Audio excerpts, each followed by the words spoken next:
Good evening, guys. Tonight we are going to be talking about the next lesson in our Vietnam unit, which is titled A Nation Divided. So our learning target for today, I can explain how America's attitudes during the Vietnam War divided the country. There's a lot of information in this. It's super important. We try to get all the info that we can on this PowerPoint so we can use that and take it with us both for tomorrow and then pretty much throughout the rest of the week. There's a lot of good stuff in here, and it is super important that we get all this information down. So, without further ado, let's get going. So, before we get going with the Vietnam War, there's something that we need to hit, and what we're going to hit is something known as LBJ's Great Society. And so, the idea of the Great Society that LBJ created was to basically rid the country of all of its problems and bring the lower class on an equal level with the higher class, with the upper class. Alright, so we want to rid the country of its problems, and we want to do that by bringing the lower class up. And there are a number of ways that we are going to do that. There are a number of great programs that LBJ put into play with the Great Society. So what did he try to do? He tried to reduce taxes as far as poverty goes, because the less people are paying into taxes, the more money that they have. Okay, and he also tried and successfully was able to establish medical programs for the poor. Okay, so he was able to establish medical programs, which was huge. Education. He invested tons and tons of money into education, both primary and secondary, as well as college. So this was important. Discrimination. He put a lot of discrimination policies into play. We're going to look at those a lot more. But he got rid of something called poll tax, which we talked about a little while ago. And he also made it easier for immigrants to come into America. And we did talk about that at the start of the Cold War unit. And then as far as the environment, he just tried to make things a lot more environmental friendly. So the Great Society is kind of like LBJ's master plan to help the country out. But here's the problem. All this stuff, these things which are so great, what do they all need? They all need money.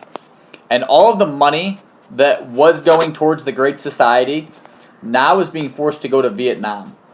So because of the Great Society, because of Vietnam, the Great Society suffers and will eventually be ended. So the Great Society lasts from about 1964 to 1967. So 3 years. And once the Great Society ends, so too does people's beliefs in LBJ. Now, going back to Vietnam. So, we just established today that troops were officially going to be sent over. With the Tonkin Gulf crisis, LBJ eventually decides to send troops over. Now, this is an issue because we have another draft. Now, unlike other drafts that we have talked about before, it is a working class war. And what does that mean? It means lower and middle class kids are going off to war. People in the higher class are being drafted, but they're not being forced to go to war. Why? Because of things like school. And also medical excuses. Because a lot of kids who were wealthy, they were able to find doctors that would write them notes that said that they could not participate in war. These lower and middle class kids, they could not because they did not have the money to persuade these doctors. So as a result, we're seeing a lot of lower and middle class kids being forced into war. And this is a huge issue for people because it's not fair that these higher class kids could just manipulate the war. Also, in addition, we talked about this before during World War I and World War II. There was a higher percentage of African Americans that were forced to go to war.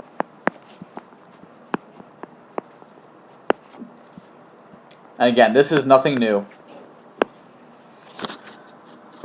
About 20% of all deaths in the Vietnam War were African American. 20% of deaths, but only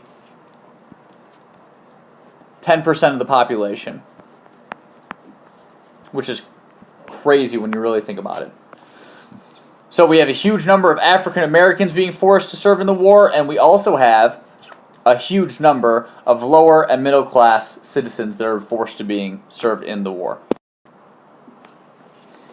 Now, this is the first time that we are going to see the media play a huge, huge role, and because of the media, we're going to see a lot of dissent take place. So, Vietnam was referred to as the living room war. And here's why. Because this is the first big war where television is around. And so people would huddle around the TV and they would see live coverage that takes place and what's going on in Vietnam. And this creates something known as the credibility gap. And what is the credibility gap? It's basically the separation from what the government tells us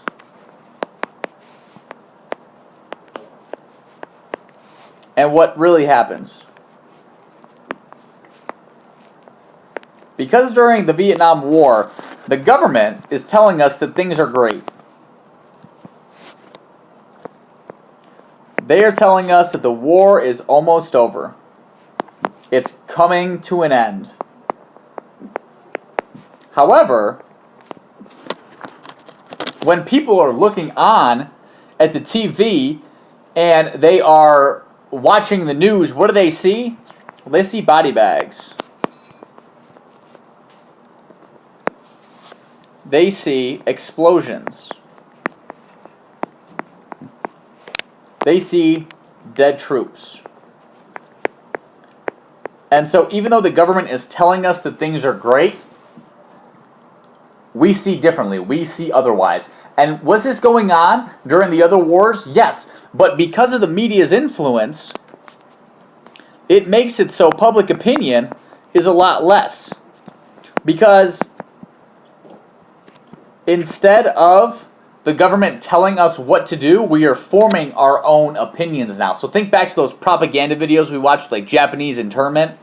We can now see for ourselves what's really going on. And we're forming our own opinions, and our own opinions are that this war is starting to not be worth it.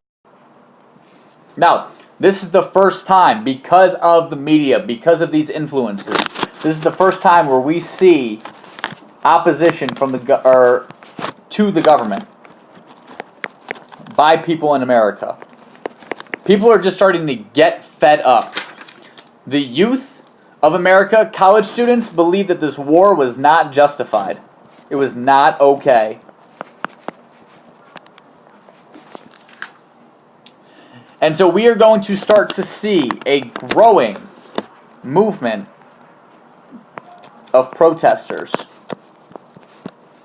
who will not put up with people being killed in Vietnam for a senseless reason, to stop this spread of communism thousands and thousands of miles away. And so we see a lot of new groups that are going to start to emerge. One group that's going to emerge is something known as the New Left. And basically the New Left is going to preach peace and understanding. This New Left, basically, these are hippies. That's what the New Left is. And we'll talk about why they're the New Left compared to the Old Left tomorrow. Okay, but they are the New Left. The next group, Students for a Democratic Society. This group was founded at the University of Michigan. Okay, so basically this group said that the government was getting way too big, and the government needs to take a step back. They can't tell us to go to war. They can't force us to go to war. It's not going to happen. So they're telling the government, take a step back, let the people run the government. And then lastly, the free speech movement. The reason the free speech movement came about was because you had administrators, whether it was in school or at work, who forbade people to protest the war. And that was not okay with people.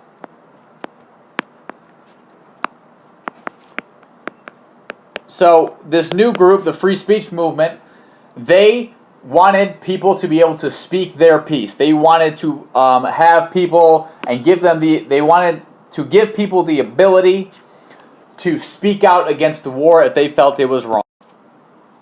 Now, the protest movement. What was the protest movement? It was basically just the idea of peaceful marching on Washington.